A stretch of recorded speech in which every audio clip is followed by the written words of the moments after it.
Economic planning in India. तो दोस्तों अब सबसे पहले देखिए evaluation of India's economic planning, ये हम लोगों का मेन टॉपिक है। तो इकोनॉमिक प्लानिंग का सबसे पहले मतलब मैं आप लोगों को समझाऊंगा, उसके बाद इकोनॉमिक प्लानिंग किस तरीके से भारत में over a period of time हुआ है उसको भी मैं समझाऊंगा। सबसे पहले इकोनॉमिक प्लानिंग का मीनिंग क्या है, देखिए it refers to the activity of giving direction to productive activity by a central authority. ठीक है, देश में जो प्रोडक्टिव एक्टिविटीज चलते रहते हैं उसको दिशा दिखाना एक सेंट्रल अथॉरिटी के द्वारा, उसको हम लोग बोलते हैं इकोनॉमिक प्लानिंग। यहाँ पे सेंट्रल अथॉरिटी, यहाँ पे सेंट्रल गवर्नमेंट को रेफर किया जा रहा है। ठीक है, और यहाँ पे सेंट्रल गवर्नमेंट को असिस्ट करने के लिए जो आपका रिजर्व बैंक ऑफ इंडिया है या कोई दूसरे कंट्री के संदर्भ में अगर बात किया जाए तो उस कंट्री का जो सेंट्रल बैंक होगा वो सेंट्रल और सेंट्रल गवर्नमेंट दोनों मिल करके यहाँ पे सेंट्रल अथॉरिटी का रोल निभाते हैं, जो कंट्री के इकोनॉमिक प्लानिंग को दिशा दिखाते हैं, कंट्री के प्रोडक्टिव एक्टिविटीज को दिशा दिखाते हैं ताकि तेजी से इकोनॉमिक डेवलपमेंट आ सके। तो ये देखिए, इसके बाद हम लोगों ने डिस्कस किया है next economic planning in India historical background. ठीक है, इसका इतिहास क्या है वो देख सकते हैं आप। तो सबसे पहले 1950 में क्या हुआ, देखिए the planning commission was established with Pandit Jawaharlal Nehru as the chairman. 1950 में प्लानिंग कमीशन को एस्टैब्लिश किया गया था, जिसमें पंडित जवाहरलाल नेहरू जी को चेयरमैन बनाया गया था as of the planning commission. अच्छा, इसके बाद the main objective was to bring economic development in the country. जो मेन मकसद था वो था इकोनॉमिक डेवलपमेंट तेजी से लाना देश में। इसके बाद यहाँ पे आप देख सकते हैं third point, the planning commission role was to establish physical capital and was to estimate physical capital and human resources of the country and advise the government as to how to optimally utilize such resources to bring economic development by creating employment opportunities and also to bring social welfare। तो इसका मतलब planning commission का role था देश में जो physical capital और human resources है उसको प्रॉपर्ली एस्टिमेट करना और एडवाइस करना गवर्नमेंट को कि इन रिसोर्सेज को आप कैसे ऑप्टिमली इस्तेमाल कर सकते हो, यूज कर सकते हो for the purpose of bringing economic development in India and also to bring social equality. ठीक है, सोशल इक्वालिटी, सोशल जस्टिस कैसे आप ला सकते हो उसके बारे में आप एडवाइस करते हो सेंट्रल गवर्नमेंट को। सेंट्रल प्लानिंग कमीशन एडवाइस करता था सेंट्रल गवर्नमेंट को।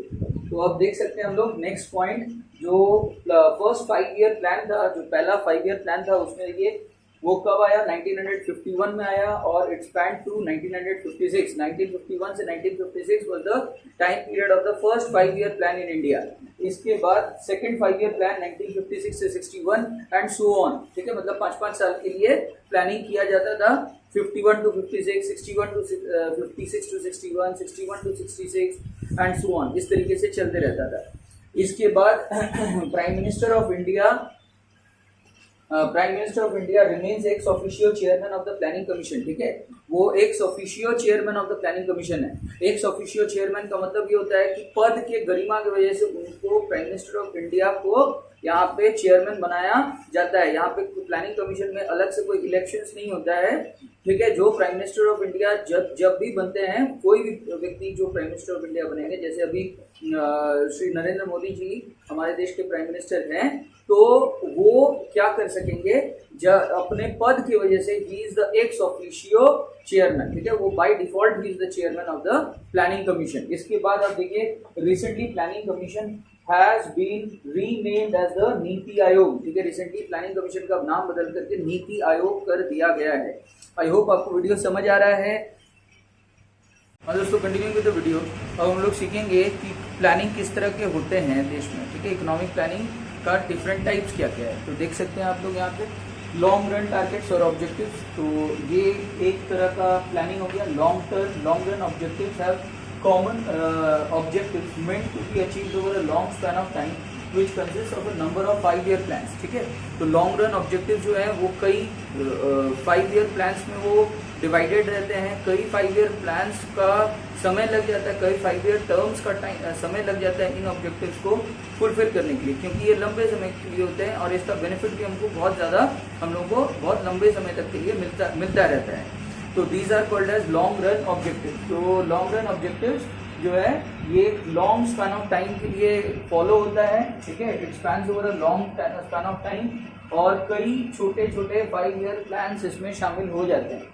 तो example social and economic justice, तो सोशल सामाजिक न्याय, ठीक है, सामाजिक समानता, सोशल इक्वालिटी, जस्टिस, ये सब ऐसे चीजें हैं जिसको अचीव करने में बरसों लग जाएंगे, ठीक है। अभी भी देश के 1947 में हम लोग का देश आज़ाद हुआ था, तब से लेकर के हमेशा गवर्नमेंट इसी तरफ कोशिश किया जा रहा है, लेकिन अभी भी जो है इसको पूरी तरीके से हम लोग इसको अचीव नहीं कर पाए। तो ये काफ़ी ज़्यादा समय लगता है इन ऑब्जेक्टिव्स को फुलफिल करने के लिए। तो this is called long term objective. इसके बाद आप देखिए नेक्स्ट पॉइंट है, that is called short term objective. तो शॉर्ट टर्म ऑब्जेक्टिव क्या है? These objectives are plan specific. ये किसी पर्टिकुलर 5 ईयर टर्म में जो करंट नीड होगा उसको सेटिस्फाई करने के लिए होता है। जैसे सपोज फॉर एग्जांपल इन 1967, 66, 67 में वहाँ पे फूड ग्रेन का शॉर्टेज बहुत ज़्यादा हो गया था। तो उस समय नीड था फूड ग्रेन में सेल्फ सफिशिएंसी लाना। तो कोई पर्टिकुलर टाइम पे जो नीड चल रहा है उस नीड को सेटिस्फाई करने के लिए अगर सेपरेटली प्लानिंग किया जा रहा है तो that is short run planning. तो these are plan specific which change as per the current needs of the country. These act as tools for the fulfillment of long term objectives. लेकिन हाँ, ये long run, ये जो short run objectives हैं ये हम लोगों को लॉन्ग रन ऑब्जेक्टिव्स को फुलफिल करने में भी मदद करते हैं, ठीक है, क्योंकि शॉर्ट रन ऑब्जेक्टिव्स फुलफिल होंगे तभी लॉन्ग रन ऑब्जेक्टिव्स को फुलफिल करने की ओर हम लोग आगे बढ़ पाएंगे। इसके बाद आप देख सकते हैं यहाँ पे, जैसे एग्जाम्पल मैंने दिया अभी in 1967 self sufficiency in food grain production was India's top priority. So the short term planning which gave birth to green revolution in India was directed towards fulfillment of this need. तो आप लोग यहाँ पे देख सकते हैं कि लाल बहादुर शास्त्री जी ने 1967 में उन्होंने डॉक्टर स्वामीनाथन के नेतृत्व में उन्होंने एक कमेटी का गठन किया जो कि ग्रीन रेवोल्यूशन के लिए जो नेसेसरी नॉलेज का जरूरत है, जैसे कि HYV सीड्स के बारे में उन्होंने बताया। तो ये हम लोग को भारत को सेल्फ रिलायंट बनने में मदद किया इन फूड ग्रेन प्रोडक्शन। तो ये उस समय का नीड था, उसके हिसाब से ये हुआ, इसीलिए इसको हम लोग शॉर्ट रन ऑब्जेक्टिव्स में कंसिडर करेंगे। लेकिन हाँ, डेफिनेटली ये बाद में जाकर के लॉन्ग रन ऑब्जेक्टिव बन गया, क्योंकि अब जो है हम लोगों को ग्रीन रेवोल्यूशन का बेनिफिट्स हम लोगों को बहुत ज्यादा लंबे समय तक मिलता रहा।